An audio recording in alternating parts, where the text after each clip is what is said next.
এটা কথা ক'ব বিচাৰো যে যিগৰাকী ছাত্ৰীয়ে উদ্ধাৰ কৰিছিল আমি এটা স্নানাগাৰতে পাইছোঁ আৰু য'ৰ পৰা পাইছোঁ বৰ্তমানলৈকে যিখিনি তদন্ত প্ৰক্ৰিয়া গোটেইখিনি আমাৰ চলিলে তাত আমি পাইছোঁ যে সেই এটা ঠাইতে তেওঁলোকে এই বস্তুটো ফিট কৰিছিলে আৰু তাৰ সেই ডিভাইচটো যেতিয়া আমি দেখিছোঁ যে এই ডিভাইচটোৰ লগত এটা মাইক্ৰ' প্ৰচেছৰ জড়িত হৈ আছিলে আৰু এই মাইক্ৰ' প্ৰচেছৰটো অন হয় এই মহিলাগৰাকী যিগৰাকী একিউজ মহিলা আছে তেওঁৰ ৱাইফাইৰ জৰিয়তে তেওঁ ৱাইফাইটো অন কৰিলে সেইটো অট'মেটিক কানেক্টেড হৈ যায় গতিকে এই গোটেই বস্তুটো আমি কাৰিকৰী দিশটো সম্পূৰ্ণ চাৰিজাৰি চোৱাৰ পাছত এই গোটেই কথাখিনি প্ৰতীয়মান হৈছে আৰু এতিয়া আমি তেওঁলোকৰ যথেষ্ট পৰিমাণে সাক্ষী প্ৰমাণ পোৱাৰ পাছত তেওঁলোকক আমি ইতিমধ্যে এৰেষ্ট কৰিছোঁ এই কথাখিনি এনেকুৱা সহযোগ কৰিব লগা হ'ল প্ৰেমিকাগৰাকীও ছাৰ কিবা ভিডিঅ' বা তেওঁৰ ব্লেকমেইল তেনেকুৱা কৰিছে নেকি নাই এতিয়া আমি গোটেই বিষয়টো আমি চাই আছোঁ আৰু এই বস্তুটো দেখা গৈছে যে তেওঁ যিজন প্ৰেমিক আছে সেই প্ৰেমিকজনৰ এটা মানসিক তেওঁৰ এটা অৱস্থা এনেকুৱা যে তেওঁ সেই ধৰণৰ কামবিলাক কৰি ভাল পায় আৰু তদন্তকালত দেখা গৈছে যে তেওঁ ইতিমধ্যে ইয়াৰ আগতো এনেকুৱা ঘটনা তাইক লগত লৈ কৰাৰ আমি প্ৰমাণ পাইছোঁ গতিকে সেইবিলাক তদন্ত ইয়াত নহয় গুৱাহাটীত নহয় বাহিৰত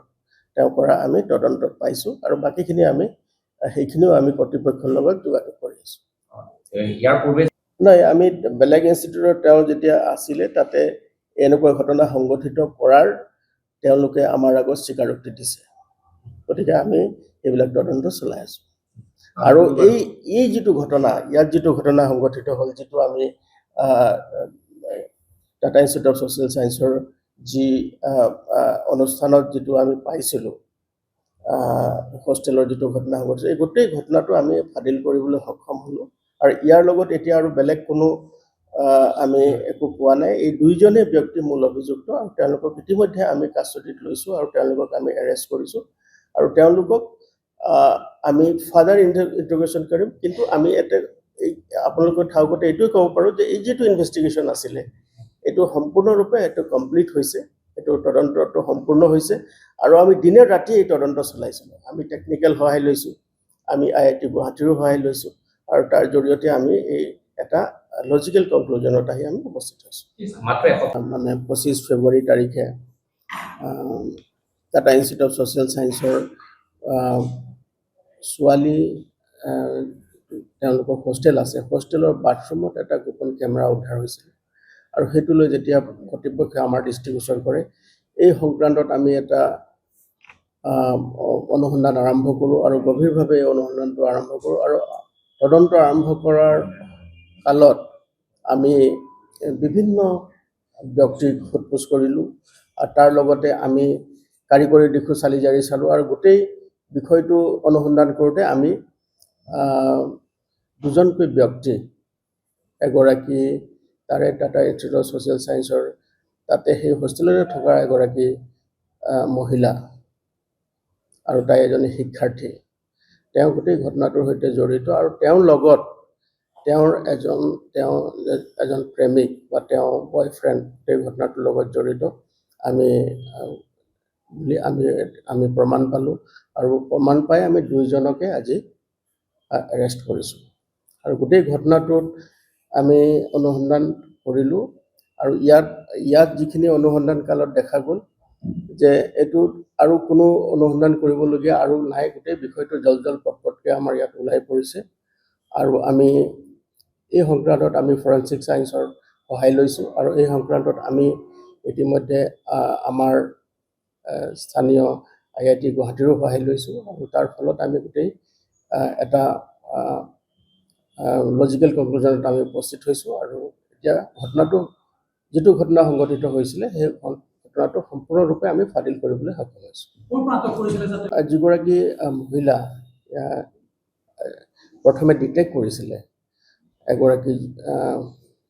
মহিলা যিগৰাকী ডিটেক্ট কৰিছে তাইও শিক্ষাৰ্থী আৰু তাইৰ লগতে থকা এগৰাকী মহিলা আছিলে তাইৰ লগতে থাকে তাই